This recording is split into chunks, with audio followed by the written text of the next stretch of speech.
آپ یہی سمجھ لیجیے کہ اس طریقے کے جلسوں میں آنے کا مطلب کیا ہے،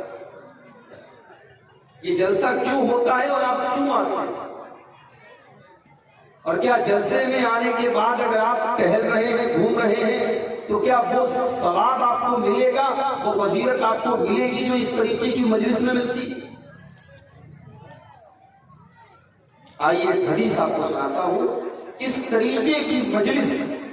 جہاں قرآن بیان ہو رہا ہے، جہاں حدیث بیان ہو رہی ہے، جہاں اللہ کی تعریف ہو رہی ہے، جہاں اللہ کی بزرگی بیان ہو رہی ہے، اس طریقے کی مجلس اور اس طریقے کی سبھا، اس طریقے کے پروگرام میں بیٹھنے کی کیا فضیلت ہے، ذرا آپ اس حدیث کو نظر ڈالیں۔ یہ صحیح بخاری کی حدیث۔ اللہ کے پیارے نبی فرماتے ہیں اِنَّ لِلَّهِ مَلَائِكَةً يَطُوفُونَ فِي الْأَرْضِ،